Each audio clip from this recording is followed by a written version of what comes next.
이렇게 만나 뵙게 돼서 반갑습니다. 바로 본론으로 들어가겠습니다. 왜 예배 예술이 중요한가? 두 가지 정도만 우리가 먼저 생각해 봤으면 좋겠습니다. 첫 번째는 회중이 많이 기대하고 있기 때문에 저는 이 예배 예술이 중요하다고 생각합니다. 지난 한 해 한국에서 가장 이슈가 되었던 방송 프로그램 하나를 든다면 아마도 많은 분들이 나가수라는 프로그램을 이야기할 것입니다. 저는 참 그 나가수의 현상들을 보면서 참 재밌고 흥미롭게 지켜보았는데요. 무엇보다도 수만 명의 사람들이 이 경연을 직접 보기 위해서 신청하고 아주 기다리고 이렇게 조바심 있게 기다리고 있는 모습들을 제가 보기도 했습니다. 그런가 하면 로또의 확률과 같이 마치 거기에서 당첨이 되면 그렇게 기쁜 것처럼 그 자체만 가지고도 굉장히 감격스러워하는 그런 사람들의 모습들도 지켜보았습니다.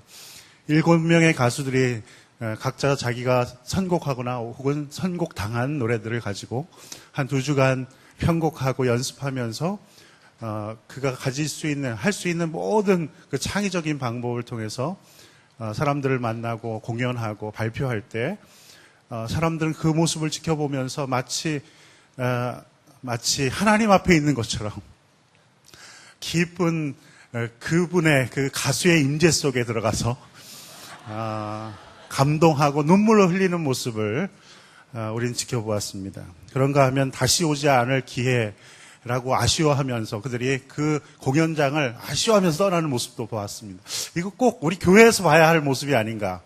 네, 그런데 이것을 우리는 TV 프로그램을 통해서 지켜봐야 했습니다. 그러면 과연 교회에서는 이런 경험을 하지 못하는 것일까요? 네. 그렇지 않습니다. 사실 우리에게는 이미 사람들을 감동시킬 만한 메시지를 갖고 있습니다. 그게 뭔지 아시죠? 은혜라는 메시지입니다. 하나님이 값없이 베풀어 주신 그 일방적인 그 호의를 우리는 이미 받고 있는 사람이고, 이것은 모든 사람들에게 전해졌을 때 그들은 감동할 수밖에 없는, 왜냐하면 이런 메시지가 세상에 없기 때문에. 회중들은요, 이런 감동을 경험할 수 있는 교회를 필요로 하고 있습니다. 그리고 그들이 함께 모여있는 자리인 예배장에서 그것을 경험할 수 있어야 합니다. 이미 가지고 있는 메시지, 그러면 우리는 무엇을 통해서 그 메시지가 메시지 되게끔 만들 수 있는지에 대해서 우리가 할 수 있는 입장에서 어떻게 준비해야 하는지 우린 깊이 생각을 해야 합니다. 그리고 우리가 할 수 있는 최선의 안은 어쩌면 예배 예술이라는 것으로 표현될 수 있다고 저는 생각합니다. 네. 많은 사람들은 자기 자신이 어떤 필요를 갖고 있는지도 모르는 채 살아가고 있습니다. 그런데 우리는 알고 있죠. 하나님을 만나 그 감동적인 메시지와 그 임재 속에서 하나님을 경험하면서 그 단 1회로 아쉬워하면서 그냥 평생을 옛 추억으로 이야기하는 그 이야기가 아니라 매주마다 만나면서 감동해야 할 그 예배 안에서의 감동, 그리고 그 안에서 우리의 책임이 무엇인지 우리는 깊이 스스로 물어야 할 때라고 생각하기 때문에 저는 이 예배 예술이 중요하다고 생각합니다. 두 번째는 하나님이 더 많이 원하시기 때문에 이 예배 예술이 중요하다고 생각합니다. 여러분, 하나님의 마음에 합한 자라는 칭호를 받았던 다윗이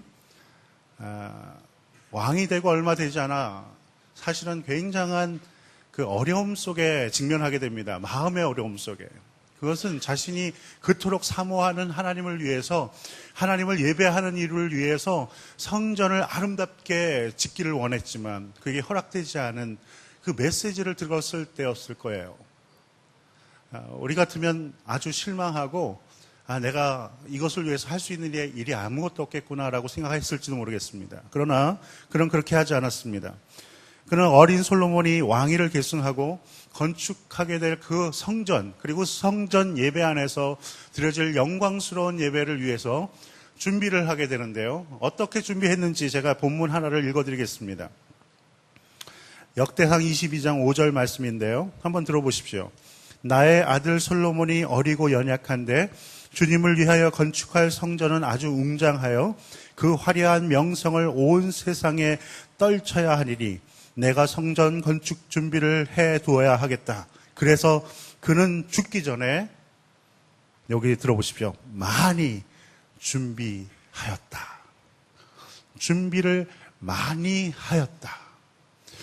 이 본문을 기록한 그 기자는 아마도 하나님의 특별한 어떤 감동을 경험했을 거예요. 이 장면에서.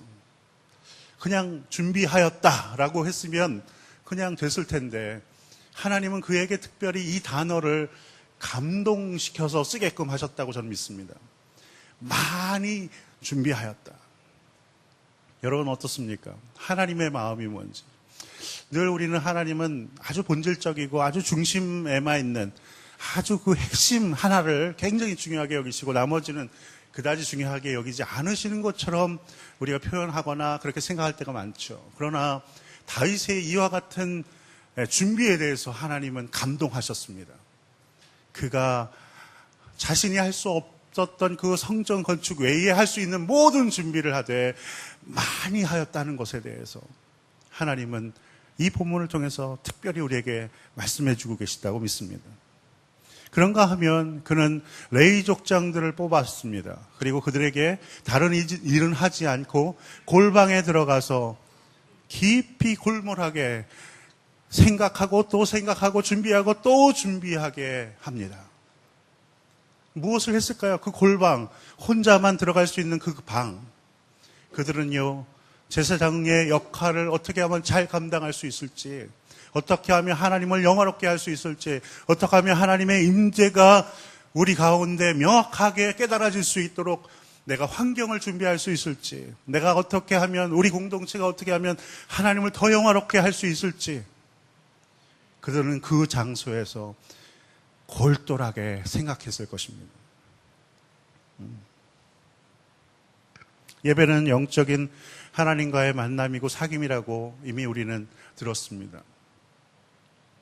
영적인 행위이죠. 그러나 이 영적이라는 말과 또 예술적이라는 말이 절대 배치되는 말이 아닌 것을 우리는 기억할 필요가 있습니다. 오히려 하나님께 드릴 예배는 최상의 가치에게 돌려야 할 그러한 최선의 예술적 가치를 반영한 것이어야 한다는 사실을 기억해야 합니다.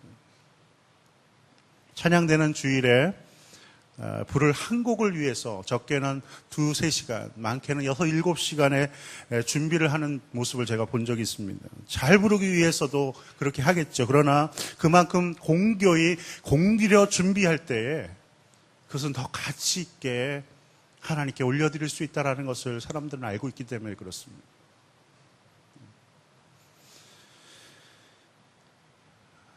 세상을 감동시킬 메시지가 우리에게 있다고 이야기했죠. 그러하기에 우리는 최소한 그 감동적인 메시지를 제안하는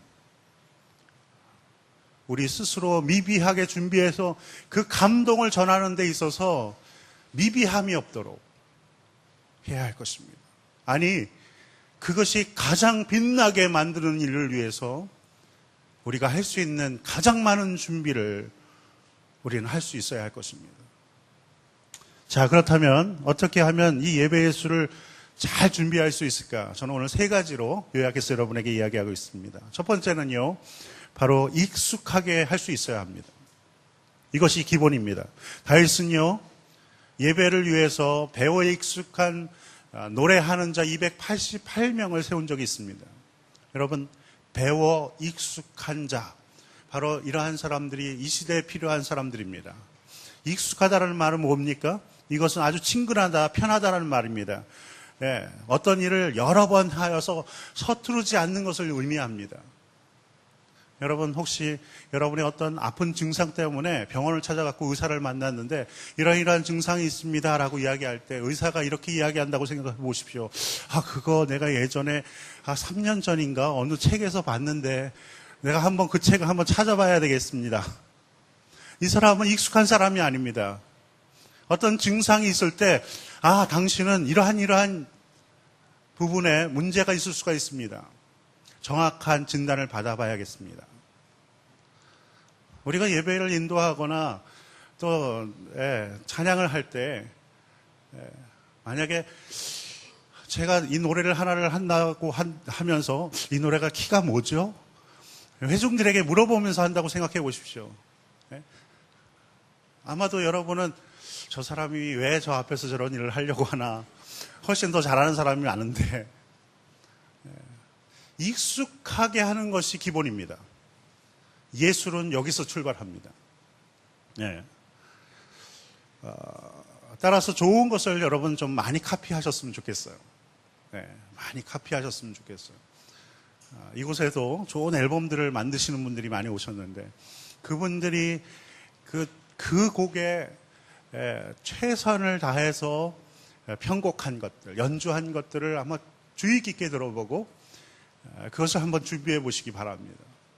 그래서 눈을 감고도 한번 연주해 볼 수 있는, 보컬은 마이크를 사용하는 법이라든지 이 앞에 나왔을 때의 태도라든지, 그리고 그 곡을 쉽게 암기해서 부르는 정도의 익숙함은 필요하겠죠. 연주자들은 악보 없이도 연주할 수 있는, 그리고 어떠한 편곡이 나오더라도 빨리 감지하고 그것에 맞게끔 연주할 수 있는 그러한 노하우들을 개발하는 것도 아주 필요할 것입니다. 그래서 여러분에게 주어진 역할에 따라서 그 일들을 익숙하게 할 수 있도록 서투르지 않게 여러 번 반복해서 준비하셨으면 좋겠습니다. 두 번째, 독특한 창조물이 되도록 해야 합니다. 제가 알고 있는 한 피아노과 교수는 1년에 2차례 연주회를 갔는데요. 이분은 이렇게 두꺼운 책을 완전히 암기해서 칩니다. 그런데 여러분, 제가 그 연주회를 갈 때 그분이 와, 저걸 다 암기해서 쳤구나, 굉장한데 이것만 보러 가겠습니까? 아니요. 그는 그 곡을 당시에 느끼 외에도 자신이 어떻게 그것을 해석했고, 그리고 어떻게 표현하고자 했는지에 대해서 들으려고 할 것입니다. 만약에 카피만이라면 그것은 예술이 될 수 없겠죠. 그 안에 시대상, 우리 시대, 그리고 그 자신이 그 안에 배어 있을 때 우리는 이것을 예술이라고 말할 수 있을 것입니다. 예배도 그런 것입니다. 우리가 어떠한 사람의 카피를 할 수 있는 거예요. 그러나 우리 교회, 우리 성도, 우리 공동체가 이 곡을 다시 부르게 될 때에는 우리가 어떻게 표현해야 할지를, 똑같은 표현이라도 거기에 우리가 어떠한 의미를 부여할 것에 대해서도 우리는 생각해 볼 수 있어야 합니다. 이것을 우리는 예술이라고 합니다. 따라서 우리는 이러한 노력들이 필요합니다. 저 음반을 들어봤더니 드럼도 있고 베이스도 있고 일렉 기타도 있고 세컨 기타도 있고 어쿠스틱도 있고 퍼커션도 있고, 그런데 우리 교회는 드럼도 없는데, 그거 걱정하지 마십시오. 여러분이 여러분의 교회를 재해석해서 그 노래를 표현해낼 때 그것이 예배 예술이 된다는 사실을 기억하고, 여러분의 환경을 최선을 다해서 재해석해서 여러분의 형편껏 그것을 예술적으로 표현해보는 노력, 그것이 바로 하나님이 여러분에게 기대하시는, 똑같이 그것을 연주했구나 해서가 아니라 너희들에게 맞게, 너희들의 형편에서, 너희들의 문화 안에서, 너희들의 고백과 함께 나에게 드린 이 멋진 연주를 나는 너무너무 기뻐한다. 드럼 없으면 없는 대로, 베이스 없으면 없는 대로, 오늘 저희가 그렇게 했죠. 한번 여러분에게 주어진 환경 안에서 그 곡을 재해석하고, 그리고 독특한 창조물로 만들어 보려고 하는 그 노력들을 여러분이 준비해 보시면 좋겠습니다. 마지막 세 번째, 저는 하나님과 여러분이 사랑에 깊이 빠지셨으면 좋겠어요. 저는 지금 만 19년 함께 살고 있는 제 아내가 있습니다. 근데요, 제가 10년 되던 해에 아내에게 처음으로 다이아 반주를 선물해줬던 일이 있습니다. 그런데요, 한 몇 달 남겨놓고 준비한 게 아니었어요. 한 2, 3년 준비했던 것 같습니다. 왜냐하면 너무 비싸니까. 가난한 목회자로서 준비할 수 있는 방법은 몇 년간 그것을 위해서 준비하는 거였습니다. 매달 일정한 용돈들을 저축해서 준비하기 시작했는데요. 당일날 제가 아주 자그마한 다이어가 이렇게 붙어있는, 하지만 여성들이라면 깜빡하고 넘어갈 T자로 시작되는 반지를 아주 멋진 이렇게 봉투와 또 그 안에 준비된 것을 가지고 열어두고 아내에게 반지를 끼워줬던 일이 있습니다. 제가 아내를 사랑한 건 분명하죠? 네. 사랑에 빠지면요, 누구나 예술가가 될 수가 있습니다. 저는 우리 이 시대의 교회들이 예술가가 되어야 한다고 생각합니다. 우리 찬양대가 예술가가 되어야 한다고 생각하고, 찬양팀이 예술가가 되어야 한다고 생각합니다.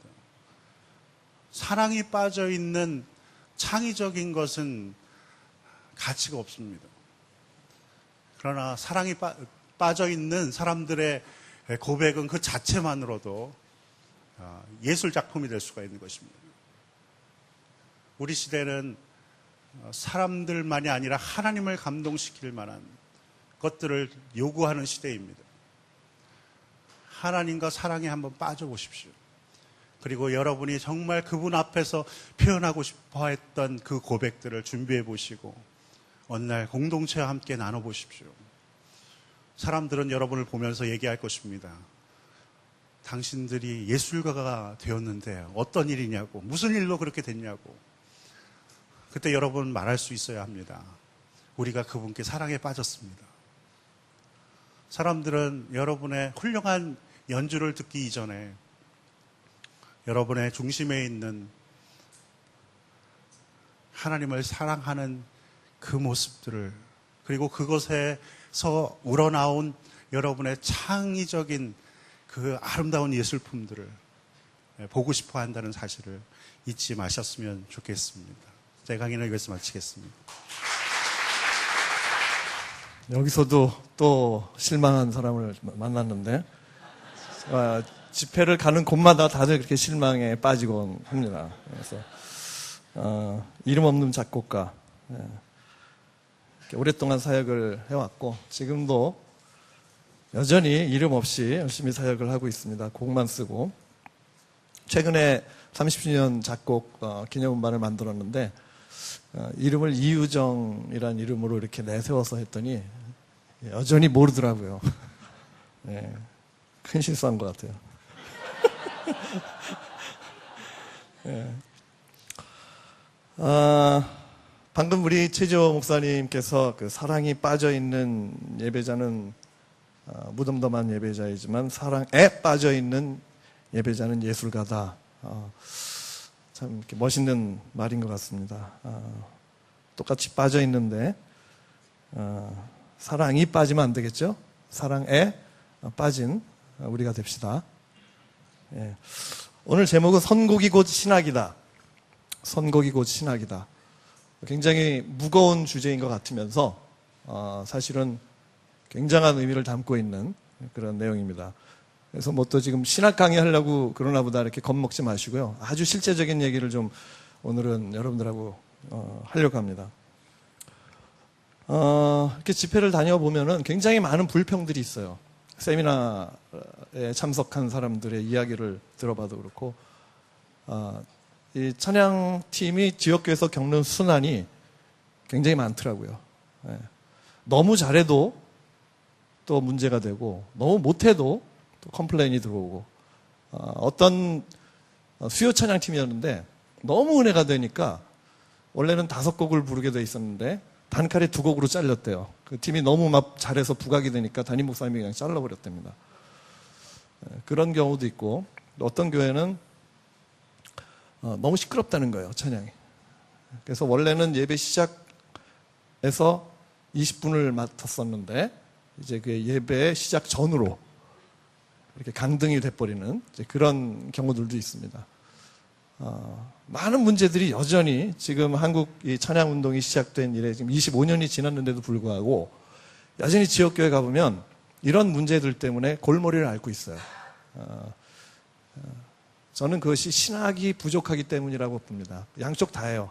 예배를 진행하고 있는, 섬기고 있는 예배 인도자들이 예배에 대한, 선곡에 대한 그런 어떤 신학적인 기초가 너무 부족한 부분이 있고요. 그리고 예배에 대한 담임 목사님들이나 교회 어떤 리더들이 예배에 대한 기본적인 이해들이 좀 부족하기 때문에 그런 일이 있을 수 있습니다. 그래서 오늘은 우리가 좀 특별히 많은 것들을 다룰 수 없지만 선곡에 대한 부분, 거기에 좀 더 집중을 하기를 원하고, 한 가지 좀 굉장히 중요한 부분인데 이 부분을 우리가 꼭 다루고 넘어가야 돼요. 우리가 15분이라고 하는 시간을 교회에서 줬단 말이에요. 이 시간이 굉장한 시간입니다. 예전에서는 1분 1초가 굉장히 중요한 시간이에요. 근데 이 담임 목사님 입장에서 1시간 10분, 20분 되는 이 짧은 주일 공예배 시간에 우리에게 15분이라는 20분이라는 시간을 줬다고 하는 것은요, 엄청난 할애를 우리에게 준 겁니다. 우리에게는 1분이, 예를 들어서 회중이 지금 100명이 있잖아요. 그럼 100분의 경험이 지금 벌어지고 있는 거예요. 1000명이면 1000분의 익스피리언스가 지금 일어나고 있는 것입니다. 1분이라는 시간이 결코 짧은 시간이 아닙니다. 그래서 여러분 20분이라는 시간 한 곡 5곡 정도 하면 되겠지 뭐. 절대로 그런 접근으로 하면은 굉장히 가벼운 그런 선곡과 우리의 찬양 인도가 될 수가 있어요. 그래서 단 4곡을 선곡을 하더라도 왜 그 곡을 선곡해야 되는지에 대한 우리 기본적인 신학적인 좀 이렇게 점검과 그런 개념을 가지고 우리가 준비를 해야 될 걸로 저는 생각합니다. 자, 탁월성이냐 임재냐. 저 이거 누르는 것 좀. 네. 탁월성이냐 임재냐.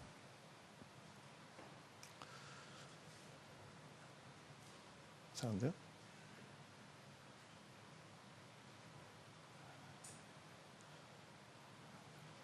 다른 건데요. 제가 아까 드리는 게 이게 아니고 다른 거예요. 자, 탁월성이냐 임재냐. 우리가 많이 겪고 있는, 아까 이제 예배 예술에 대한 얘기도 했지만, 우리가 예배를 드리면서 하나님 앞에 탁월하게 드려야 되는 이 부분은 아주 당연한 것이죠. 그런데 많은 경우 이 현대 경배와 찬양은 탁월성보다는 뭡니까? 하나님의 임재에 더 포커스를 둬요. 그래서 음악적으로 좀 떨어지고 모든 게 다 떨어져도 하나님의 임재가 더 중요해요. 자, 이 두 가지의 어떤 갈등이 있습니다. 여기는 신학적인 사실은 충돌이에요. 우리 개혁주의 신학이 가장 예배 가운데 가장 중요하게 생각하는 것이 바로 이 탁월성입니다. 철저하게 준비하고 철저하게 하나님 앞에 드리는 어떤 거기에 개혁주의 신학은 훨씬 더 포커스가 되어 있고, 그래서 전통 예배의 어떤 특성 가운데 성가대가 굉장히 철저하게 준비를 해서 하나님 앞에 최고의 음악으로 하나님 앞에 드리려고 하는 그런 노력도 있죠. 찬양, 경배 찬양은 그거보다는 음악적으로 좀 떨어지더라도 하나님의 임재, 이것은 은사주의적인 백그라운드예요. 그래서 한 지역교회 안에 이런 은사주의와 개혁주의의 신학적인 충돌이 사실은 있는 거예요. 그래서 이 부분에 대해서 뭐 길게 얘기할 수는 없고, 우리는 여기서 밸런스를 맞춰야 됩니다. 두 가지가 다 필요합니다. 하나님의 임재도 필요하고 우리가 하나님 앞에 탁월한 준비로 드리는 그런 예배, 이것도 중요합니다. 이 두 가지가 사실은 밸런스를, 균형을 이루어야 되고, 그래서 우리가 곡을 선곡할 때도 하나님의 이 탁월성과 하나님의 임재, 하나님의 초월성, 그리고 하나님의 내재성, 이런 다양한 주제들이 4곡을 선곡을 하더라도 다 반영이 좀 되어 있어야 된다는 거죠. 조금 어렵죠? 하나님의 탁월성과 하나님의 내재성, 하나님의 초월성과 하나님의 내재성. 네. 뒷부분에서 좀 잠깐 더 다루기로 하고요. 두 번째는 우리가 사역하고 있는 터를 잘 알아야 돼요. 사역하고 있는 터를 잘 알아야 됩니다. 지역교회와 페러처치, 지역교회와 페러처치의 그 차이를 우리가 정확하게 알아야 됩니다. 버전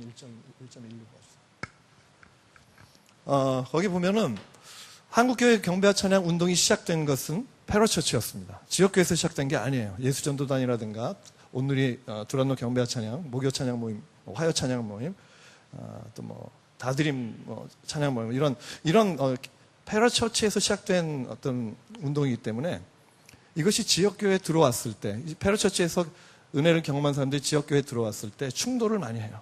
그리고 실제로 예수전도단에서 훈련받은 예배 인도자들이 지역교회에 들어와서 초창기에 굉장히 많은 시행착오를 겪고 실패를 경험하고 왜 여기서는 되는데 여기서는 왜 안 되는가에 대한 고민과 오히려 교회를 질타하는 어떤 그런 입장에서 교회를 떠나버리는, 그리고 선교지를 가거나 자기 길을 찾아가는 어떤 이런 모습들이 굉장히 많았습니다. 그런데 최근 한 10년 사이에 그런 것들이 이제 많이 바뀌었어요. 그리고 오히려 이제는 지역교회 안에 들어가서 지역교회의 어떤 영성, 지역교회 예배 영성에 대한 이해를 새롭게 하면서 지역교회 상황에 맞는 예배를, 찬양 인도를 이렇게 진행하는 그런 모습들이 굉장히 많이 보입니다. 패러처치는 선교를 목적으로 한 단체이고 동원적인 성격이 강하고 흩어지는 교회이기 때문에 또래 집단이 많이 모이고, 그래서 찬양을 굉장히 많이 하기 때문에 멘트도 자유롭게 할 수 있고 또 찬양을 굉장히 많이 하는 그런, 그래서 그 찬양을 사모하는 사람들이 모이는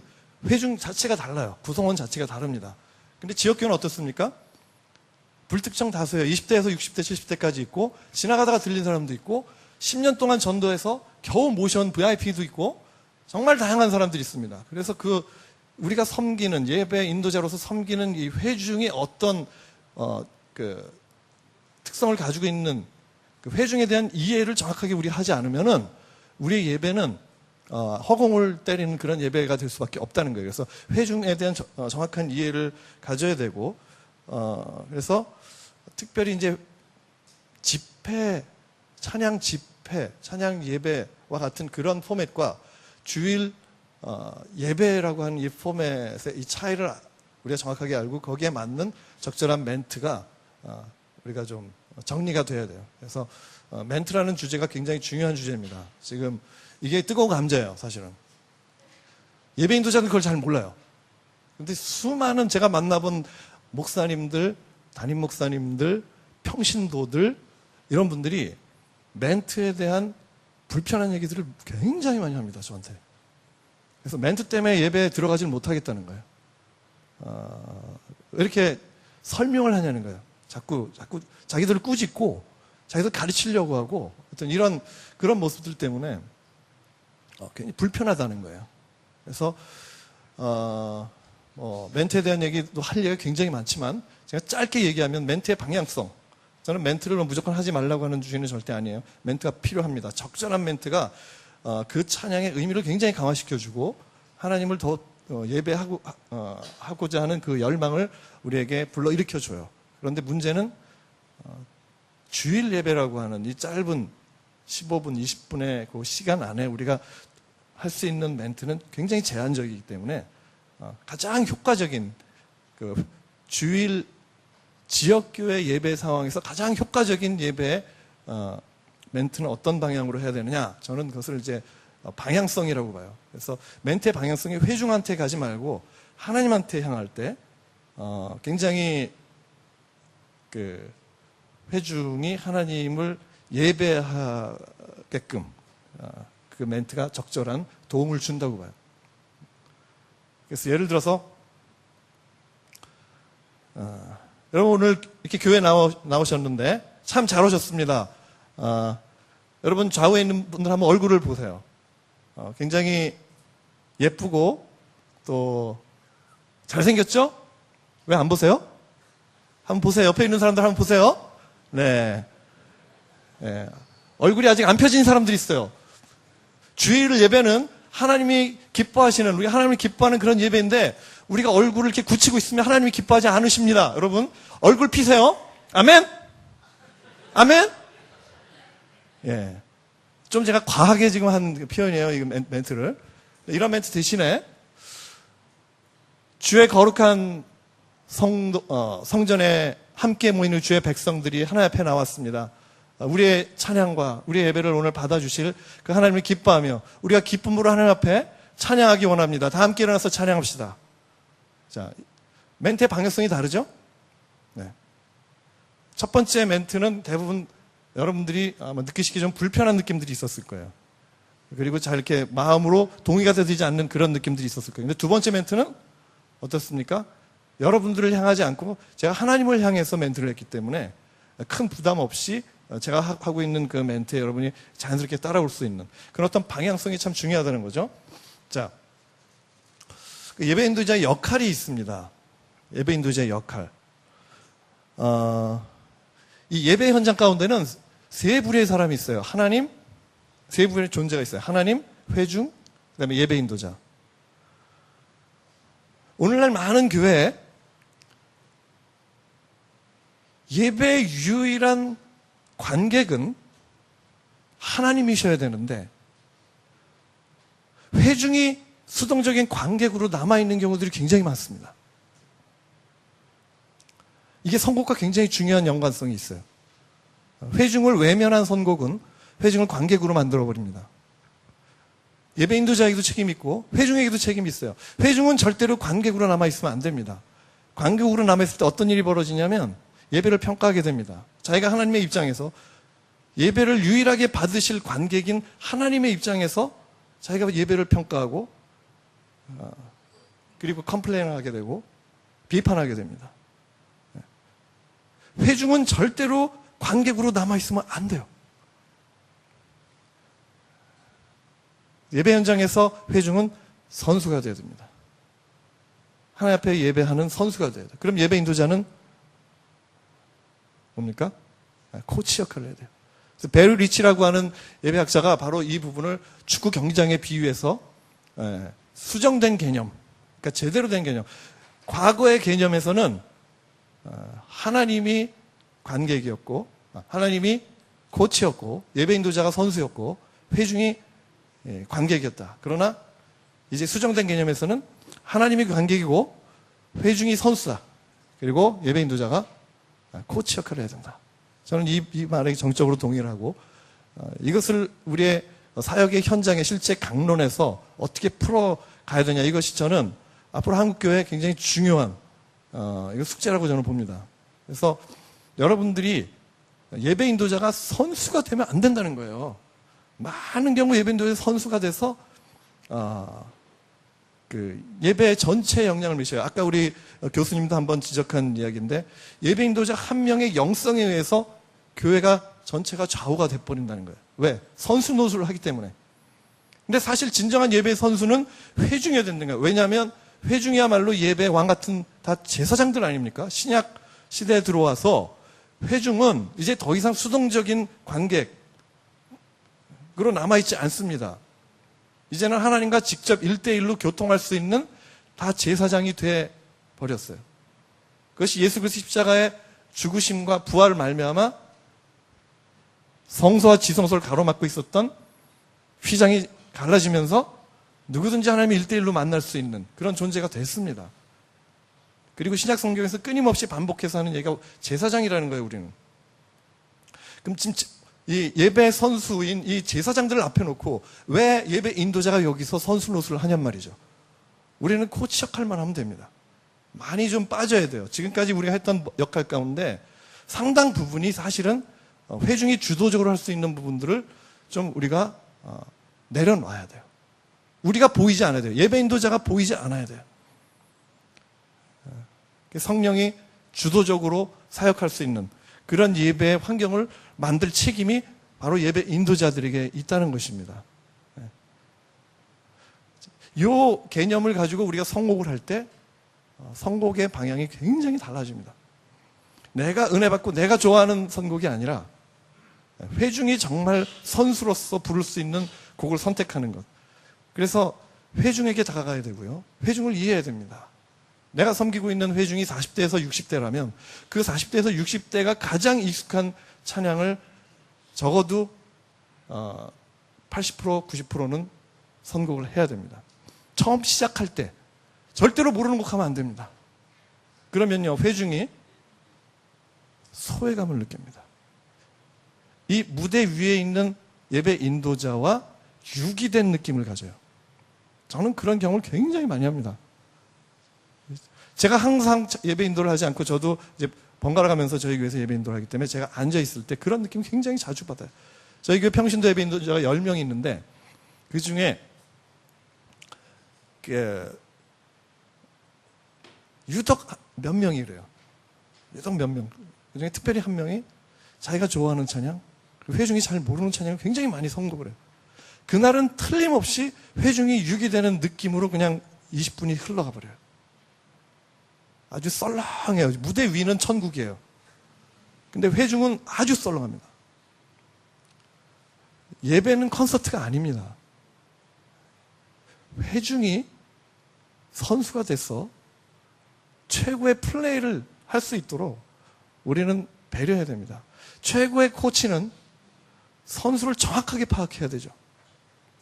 선수의 장단점을 정확히 알아야 되죠. 거기에 의해서 선곡의 방향성이 굉장히 많이 바뀐다고 저는 믿습니다.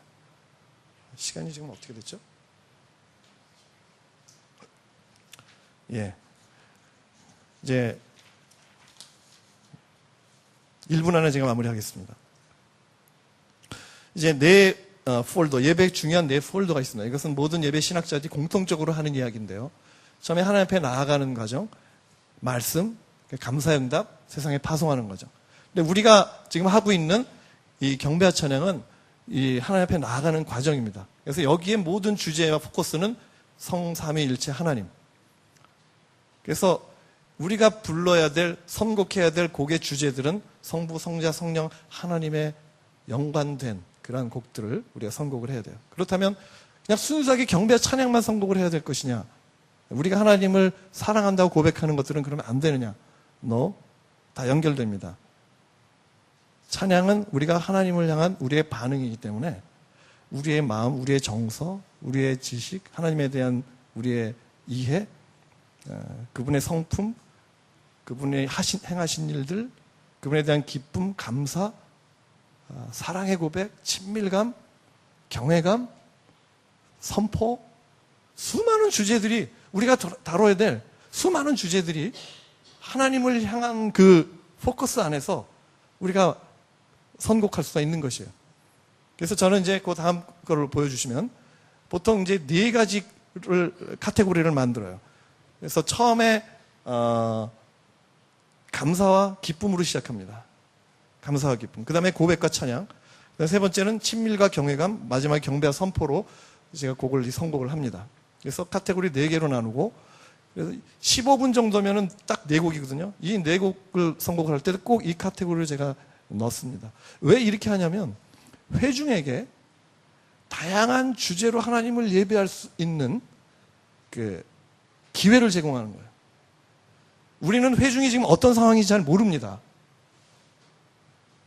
모든 회중이 다 똑같을 수가 없습니다. 어떤 사람은 굉장히 하나님의 은혜 가운데 지금 감사에 빠져 있는 사람이고 어떤 사람은 극도의 고통과 환난 가운데 이건 빠져 있는 그런 성도들도 있어요. 그렇기 때문에 예배 그 앞부분에서 우리가 하나님을 찬양할 때 그냥 기쁨에 대한 어떤 한 주제만으로 그렇게 우리가 찬양한다면 또 소외되는 사람들이 있어요. 그래서 다양한 주제들을 우리가 최대한 뭐 그 주에 안 맞더라도 그 다음 주에 또 맞을 수도 있고